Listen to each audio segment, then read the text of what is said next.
బియ్యం దొంగ పేర్ని నాని నాపైనే ఫిర్యాదు చేశారు. నాని వంశీలను చంపేస్తా అని బుద్దా వెంకన్న బెదిరించాడని చెప్పాడు. జోగి రమేష్ నోటికి వచ్చిన విధంగా బూతులు తిట్టాడు. వారితో టీడీపీ నేతలు అంటకాగితే మేమెలా పోరాటాలు చేయాలి?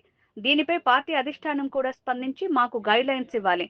ఒక్కోసారి అసలు పార్టీలో ఉండాలా వద్దా అనే భావన కలుగుతుంది. చంద్రబాబును తిడితేనే నేను వాళ్లకు కౌంటర్ ఇచ్చా. కేసినేని నానితో నాకు గొడవ కూడా చంద్రబాబుకు వ్యతిరేకంగా ట్వీట్ పెట్టినందుకే. విజయసాయిరెడ్డి మొన్న చంద్రబాబును తూలనాడితే మా నేతలు స్పందించలేదు. కొందరు తమలపాకుతో కొట్టినట్లు మాట్లాడి చేతులు దులుపుకున్నారు. చంద్రబాబు కుటుంబంలో ఉన్న నలుగురు 4 దిక్కులుగా మారి ప్రజల కోసం పనిచేస్తున్నారు. వివాదం ఏముంది? ఇప్పుడు వివాదం నేను వాళ్ళు మంచోళ్ళని చెప్పానుగా. వివాదం ఏముంది?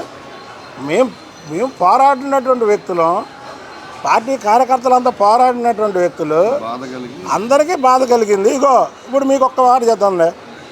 ఈయన గణేష్, చంద్రబాబు గారు అంటే ప్రాణం.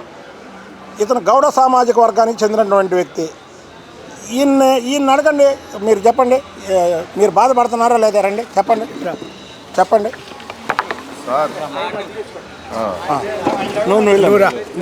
గౌడ సామాజిక వర్గానికి చెందినటువంటి మా పశ్చిమ నియోజకవర్గం. ఆ రోజు గొడవలో ఇతను కూడా ఉన్నాడు. సార్, నా పేరు బొడుగు గణేష్ అండి. 3944 కస్టడీ ఇన్ఛార్జిని. దాదాపు మేము 30 సంవత్సరాల నుంచి ఈ బుద్ధ వెంకన్న అంటే ఫ్లైఓవర్ వెంకన్న ఈ ఫ్లైఓవర్కి సృష్టికర్త ఎవరంటే బుద్ధ వెంకన్న గారు, వెనక నాగుల మీరా గారు. మేమంతా కూడా ఈ 30 ఏళ్ళ నుంచి వీళ్ళతో పనిచేస్తూ ఉన్నాం సార్. ఈ జోగి రమేష్ అనే వ్యక్తి చంద్రబాబు నాయుడిని తిట్టేటప్పుడు, చంద్రబాబు నాయుడు మీద ఇంటి మీదకి వెళ్ళి రౌడీజం చేసేటప్పుడు గౌడు సంఘం గుర్తు రాలేదండి, బీసీలు గుర్తు రాలేదండి. నీకు ఎవరిచ్చారండి? నీ స్థాయి ఎంత, నువ్వెంత? నీ స్థాయి అంతా నువ్వెంత? అప్పుడు గౌడు సంఘం గుర్తు రాలేదా, బీసీలు గుర్తు రాలేదా? వెళ్ళి నీ ఎవడో చెప్పాడని నువ్వు వెళ్ళి ఇంటి మీద వాళ్ళ ఇంటి మీద తిరగబడి, మేము వెళ్ళి గొడవలాడినా మా మీదకి జనాలను తీసుకొని తిరగబడి నానా బేపాత్యం చేసావు. నువ్వు అనవసరమైన మాటలు ఎందుకు మాట్లాడావు? నువ్వు అర్హుడువా? ఆయన అనవసరంగా చాలాసార్లు తిట్టావు.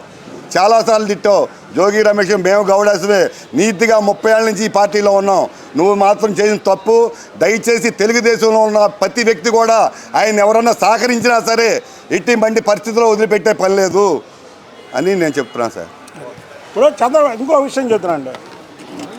ఇందాక గౌతు లచ్చన్న గారి గురించి మన అల్లూరి సీతారామరాజు అంటే నాకు ఎంతో ఇష్టం. అల్లూరి సీతారామరాజు గారిని నా కొడుకుని చిన్నప్పుడు స్కూల్లో ఇదంటే ఆడికి వేషం వేయించా. మా మనవడికి అల్లూరి సీతారామరాజు వేషం వేయించు. అలాగే చంద్రబాబు నాయుడు గారి కులం ఎలా అంటగడతారండి? చంద్రబాబు నాయుడు గారి కులం ఈ రాష్ట్రంలో ఉన్నదంతా. ఆయన ఎన్నిసార్లు గెలిచాడు, ఎన్ని సీట్లు ఇస్తున్నారు? ఆయన కులాలకు అతీతమైన నాయకుడు. ఆయన ఒక కులానికి నాయకుడు కాదు చంద్రబాబు నాయుడు గారు.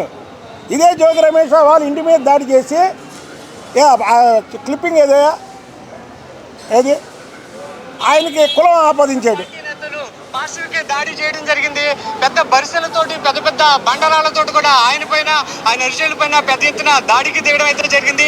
ఈ దాడిలో జోగి రమేష్ గారు పూర్తిగా ధ్వంసమైన పరిస్థితి అయితే ఉంది.